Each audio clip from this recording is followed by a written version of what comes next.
दोस्तों, बुद्धि ऐसा बल है जिससे हर असंभव चीज को भी जीता जा सकता है। लेकिन बुद्धिमान कौन है और कैसे बना जा सकता है बुद्धिमान, इसका सटीक अर्थ गौतम बुद्ध की इस कहानी में मिलता है। बुद्धिमान, इट्स इंटेलिजेंट, यह ऐसा शब्द है जिसे तारीफ और तंज दोनों की अंदाज में कहा जाता। यदि कोई काम बिगड़ जाता है तो उसे तंज कसते हुए कहा जाता है कि खुद को बुद्धिमान न समझो। वहीं यदि किसी कार्य को सफलतापूर्वक कर दिया जाता है या किसी मुश्किल परिस्थिति का हल निकाल लिया जाता है तो हम कहते हैं बहुत बुद्धिमान है। लेकिन प्रश्न यह है कि वास्तव में बुद्धिमान कौन है और कैसे बना जा सकता है बुद्धिमान। बौद्ध धर्म के संस्थापक महात्मा गौतम बुद्ध के विचार और कहानियों से व्यक्ति को प्रेरणा मिलती है। गौतम बुद्ध के जीवन से जुड़ी ऐसी एक नहीं बल्कि कई कहानियां हैं जिससे कई समस्याओं का हल मिलता है। इन्हीं में एक है बुद्धिमान होने की परिभाषा। बुद्धिमान की परिभाषा और इसका सही अर्थ गौतम बुद्ध के जीवन से जुड़ी एक कहानी पर आधारित है। एक गांव में एक लड़का था जिसका दिमाग बहुत तेज था। उसकी यह खासियत थी कि वह किसी भी चीज को बहुत ही आसानी और कम समय में सीख लेता था, जबकि उसी चीज को सीखने और समझने के लिए अन्य लोगों को काफी समय लग जाता था। लड़के की यह ख्याति दूर दूर तक फैल गई। सभी लड़के की तारीफ में कहने लगे कि उसके जितना बुद्धिमान कोई नहीं है। लड़का चित्रकारी, मूर्ति बनाना, गीत गाना जैसे अन्य कई चीजों को जानता था। अपनी प्रसिद्धि को बढ़ाने के लिए वह अन्य काम और चीजों को भी सीखने लगा। इस तरह से उसे अपनी बुद्धिमत्ता पर अहंकार हो गया, क्योंकि वह साधारण व्यक्ति होकर कई असाधारण काम भी आसानी से करने लगा था। एक दिन लड़के का सामना भगवान गौतम बुद्ध से हुआ। लड़के को खुद पर खूब अहंकार था और इस कारण उसे किसी से ईर्ष्या नहीं होती थी, क्योंकि वह खुद को ही श्रेष्ठ समझता था। लेकिन पहली बार उसे गौतम बुद्ध को देख ईर्ष्या हुई और वह अपनी तुलना बुद्ध के साथ करने लगता है। वह देखता है कि बुद्ध के पास भिक्षा मांगने के लिए एक कटोरा है और उसके पास अपार धन।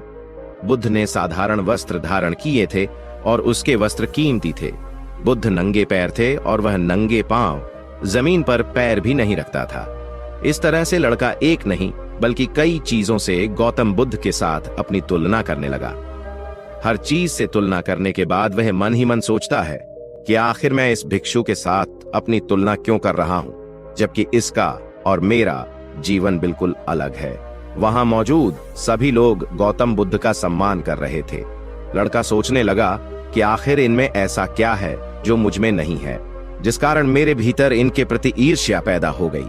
अपने मन में चल रही जिज्ञासा को शांत करने के लिए वह बुद्ध के पास जाता है।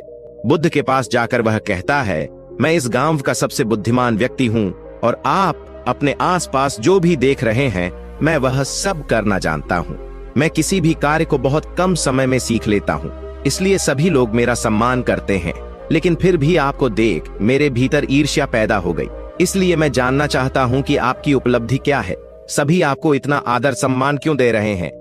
लड़के के सवाल का जवाब देते हुए बुद्ध कहते हैं, मेरी कोई उपलब्धि नहीं है, लेकिन तुम कह सकते हो कि मेरी यही एक उपलब्धि है। बुद्ध लड़के से पूछते हैं, क्या तुम्हें निंदा अच्छी लगती है? लड़का कहता है कि भला किसे निंदा अच्छी लग सकती है? बुद्ध कहते हैं कि जो तुम्हें अच्छा और बुरा लगता है मैं इनसे भी ऊपर हूं। मुझे ना निंदा सताती है और ना अपनी प्रशंसा से प्रसन्न होता हूं। यही अंतर है तुम में और मुझ में। बुद्ध कहते हैं, तुमने सैकड़ों काम सीखे लेकिन सबसे जरूरी काम को सीखना भूल गए। लड़का पूछता है, कौन सा काम? बुद्ध कहते हैं कि क्या तुम्हें मन को नियंत्रण करना आता है? ये बात सुनकर लड़का समझ जाता है कि उसे बुद्ध से ईर्ष्या क्यों हुई। बुद्ध कहते, जिसने संपूर्ण जगत जीत लिया लेकिन अपने मन को नहीं जीत पाया उसने कुछ भी नहीं जीता। वहीं जिसने अपने मन को जीता लेकिन अपना सब कुछ गंवा दिया फिर भी उसने सब कुछ जीत लिया। बुद्ध की यह बात सुन लड़के का अहंकार टूट गया। उसने बुद्ध से कहा कि क्या आप मुझे अपने मन को जीतना सिखा सकते हैं? बुद्ध कहते हैं, जरूर, लेकिन इसके लिए मैं तुम्हारी सभी उपलब्धियां छीन लूंगा। लड़का कहता है, मैं तैयार हूं। इसके बाद से ही लड़का ध्यान लगाने लगता है, क्योंकि ध्यान से ही मन को वश में किया जा सकता है। तो दोस्तों, मिलते हैं एक नया कहानी के साथ।